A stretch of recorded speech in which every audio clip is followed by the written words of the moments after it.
Hey, how's it going? It's Julian again from Just Create Studio. Today we're going to go over the 3 biggest mistakes beginner filmmakers and videographers make.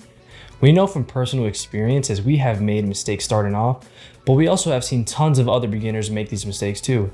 These are bad habits that have an easy fix and will allow you to grow and become a better filmmaker if fixed.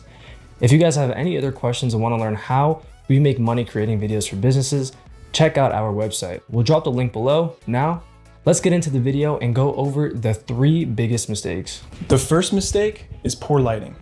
Lighting is one of the most important elements to great cinematography and is often overlooked by beginners. Most beginners want to focus on getting that really nice camera, thinking they can make their image look great with just an expensive one. We are guilty of this too. Often we see professionals using nice cameras and it makes us think we need one as well. But people often overlook all of the lighting equipment and knowledge. Great lighting can make any camera look good. There are 3 important things that go into understanding lighting: direction of light, quality of light, and contrast of light. When you're framed up, the first thing you want to do is think about how you want to light your image. Directionality is basically where your key light is coming from, and in this instance, our key light is to the left of me. This is a traditional lighting setup, but yet effective with the key light to the left or right and the hair light on the opposing side. You can also use a reflector to bounce fill light onto the subject for a lesser contrast look. That all depends on what you want your image to look like and is based more on the contrast ratio. Now look what this image looks like with just using ceiling lights. Big difference, right? There's other ways you can key your light as well, like from up or below. It really depends on what effect you're going for. Now let's get into the quality of light. You want your key light to be a larger source of light because the bigger the light source relative to your subject, the softer and more flattering your image will look by making the shadows less harsh. Now, these are scenarios where direct and harsh lighting is necessary, but will look great for certain effects and moods. But learning to diffuse your light is a skill beginners must learn. This brings us to the contrast of light. If your background is lit up the same as your main subject, then there's going to be no contrast and 0 depth in your image. It almost is going to look flat, like you're using an iPhone. The best way to get contrast is by having contrast of lighting. In this occasion, I'm the main subject and need to be brighter than the background. This will draw the audience to the main subject, which is me and not the background. I also use this hair light to separate me from the background, as you can see right here. I could fill the shadow part of my face for a more balanced feel. For example, makeup commercials tend to use this type of contrast ratio known as high key. Now I know we're only scratching the surface with lighting, but for beginners, if you understand these points, you can make your image look a whole lot better, and now you improve on top of these skills. The second biggest mistake we see beginners make is filming and editing in the wrong frame rate. Too many people shoot in 30 to 60 frames and edit in those frame rates instead of editing in 24 frames. There's a general rule professionals abide by, and that is the shutter speed rule, which is double the frames. So if we're shooting in 24 frames, we would put the shutter to 50. If we're shooting in 30 to 60, if we're shooting in 120 to 40. You get the gist. Hollywood films shoot in 24 because the motion blur associated with 24 is the closest replication to what our human eyes see. If you shoot and edit in 60 frames, the image will end up looking like a news broadcast or a video you made at home when you were younger at your house.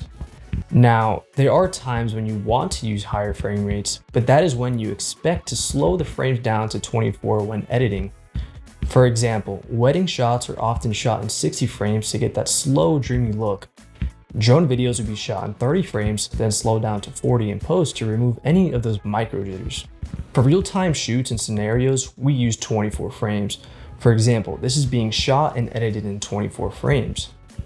To recap, understand what frame rates are and how you can use them to get specific looks, but always edit in 24 frames. Also, the shutter speed rule is also a preference thing. For example, certain music videos will shoot in 24 or 30 frames, but the shutter will only be like 30 or 40 to get that certain motion blur effect. An ND filter also plays a huge role in proper frame rates, but we will get into that in another video. The third mistake you could be making is shooting videos without any story or structure behind it.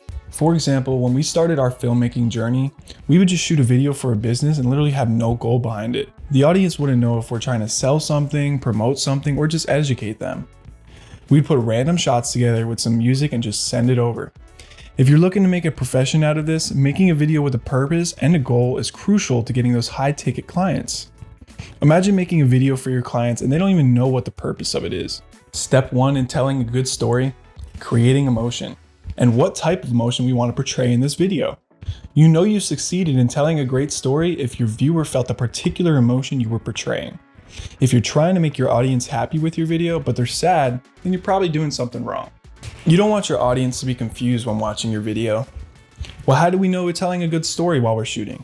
This is all done in pre-production. You need to spend time writing down a shot list and planning out the whole video before you even shoot it. A goal without a plan is just a dream. That's a quote we truly believe in. So when you're shooting, shoot to edit, so you have a general idea of what the final video is going to be. This will help you when you're editing, as you already have a general idea of what the video is going to come out like, and will help you build your story. Practice your skills by making someone a free video. There is nothing wrong with working for free in the beginning, as it will help you tremendously down the line. Go to a local business and ask them to make them a video. Don't go out to the park and just take random shots and just place them together. That won't do you any good. You need a purpose in your videos. A quick example, go to a local gym and ask them if they'll like a free promotional video. What emotion are we trying to portray in a gym? I'd like to be inspired, motivated, and excited. Now let's begin on our pre-production and see what shots and music will get us in this mood. This is what you need to do with every video. You need to do your research and practice, practice, practice. I would like to mention some honorable mistakes we also see. Sound should also be in this list. Good quality sound is just as important as your footage. You need to give the viewer the whole experience. Great sound will add that much quality to your video. I mean, think about it. Whenever you hear a terrible recording of someone talking, what do? Personally, I just click right off, but we will get into the audio and sound design in a later video, so stick around for that. As we wrap up this video, these are your 3 biggest mistakes that we have seen tons of beginners make, including us.